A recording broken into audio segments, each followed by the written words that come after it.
So it's great to be at WeShare, and I've traveled 18,000 miles to come here to talk about climate change, which is kind of amusing, isn't it?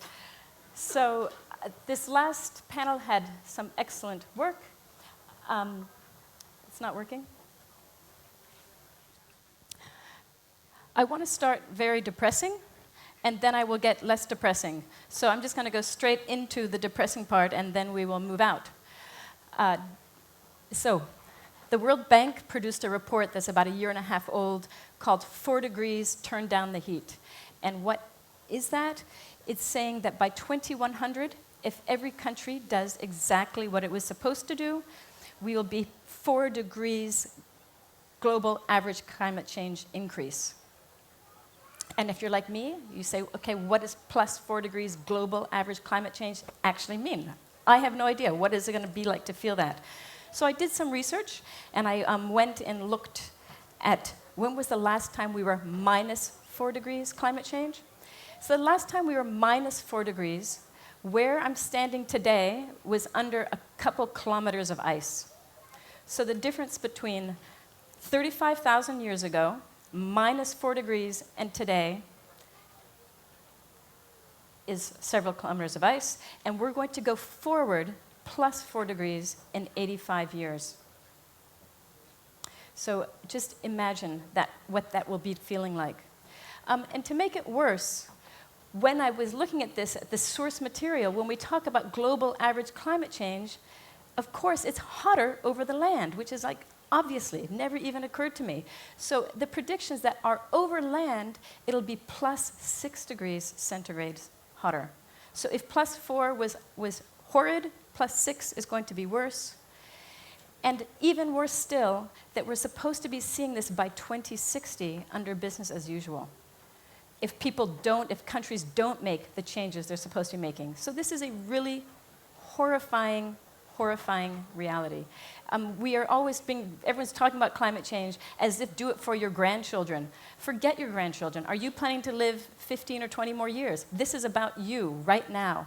The speed and the scale, I think, is really underappreciated. Just recently, the Intergovernment Panel for Climate Change just released a report. They're always updating it. A couple of weeks ago, and they had this very great sentence. The difference between plus 2 degrees centigrade climate change, which is what we're trying to plan for, and plus 4 is the difference between driving on an icy road at 50 kilometers an hour versus 145. It's risky at 50, but deadly at the higher speeds. So this really, really matters. And we're shooting for the risky part, is what we're shooting for. I mean, it's a really horrific and very high, fast-paced thing that's going on. A friend of mine, Bani Banerjee, had a very nice sentence that I like. You can't solve exponential problems with linear solutions.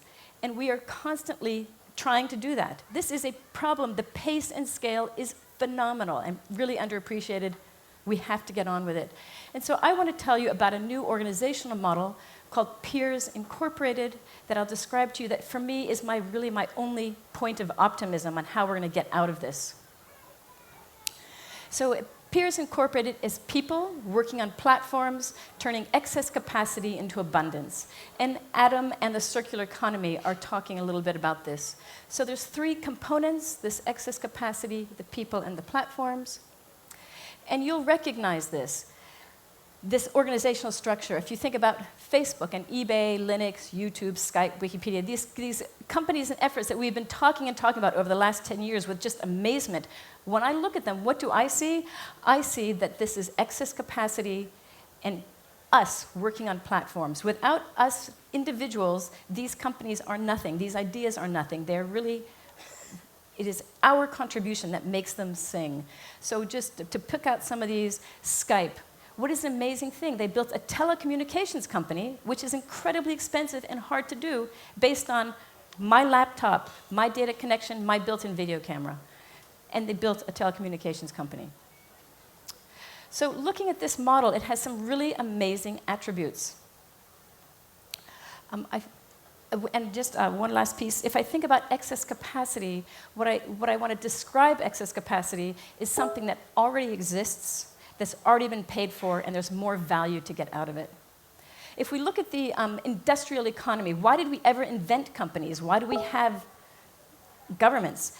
They're to do things that we as individuals aren't very good at. And so what are those things? That's why did we ever create a company? And what did industrialization really do for us? Companies do things that are long investments over many years. I certainly can't invest millions of dollars over many years. Things that require many, many kinds of intelligence.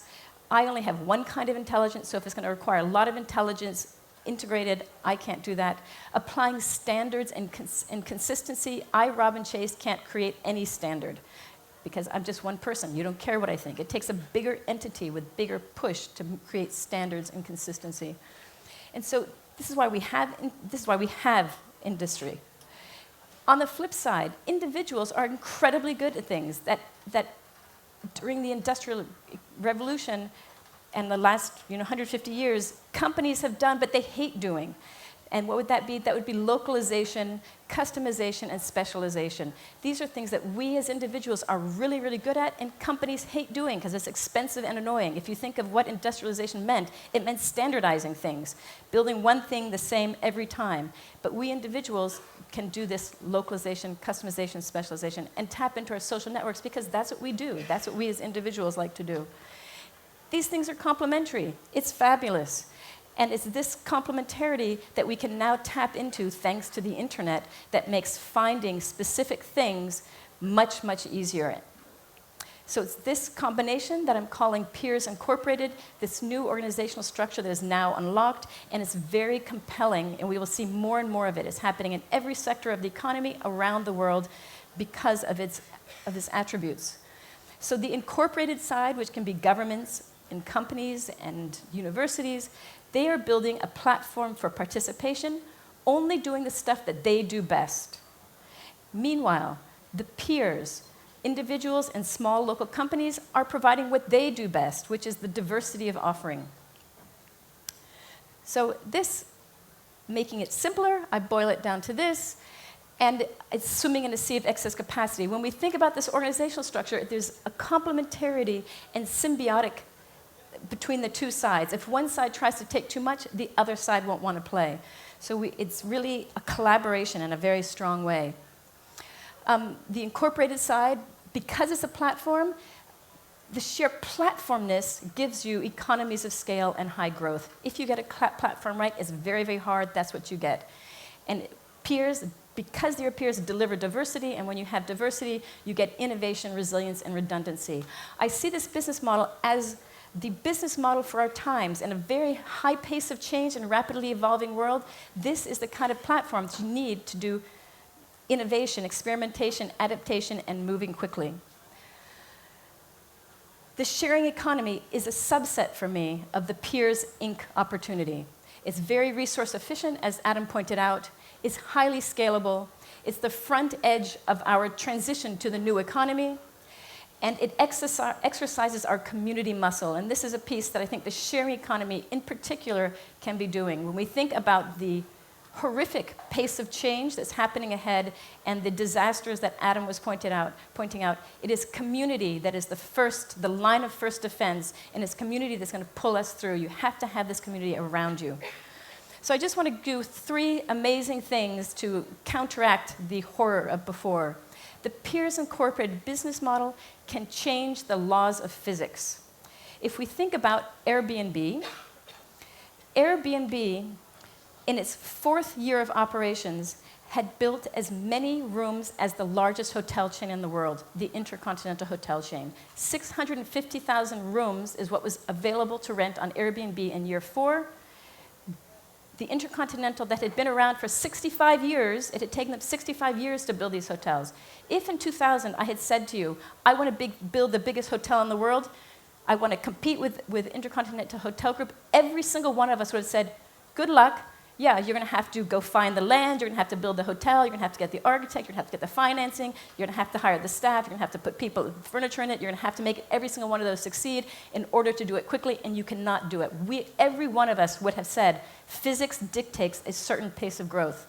Let me show you. So this is business as usual asset building Over 4 years, this is the trajectory of how fast you can grow building physical objects. Here is Airbnb's growth. So when we think of the size and scale of what has to happen to address the climate problem, it really, really has to be at this kind of speed and scale, because it has to be worldwide and it has to happen fast. Since we're in Paris, and I love BlaBlaCar, here is the same thing with BlaBlaCar's growth numbers. And we know that BlaBlaCar transports 1 million passengers a month, the same as 2,500 TGV or 2,500 747s, yet they didn't have to build a track or buy a train. We have to move this quickly, and we can do it with the Piers Incorporated business model.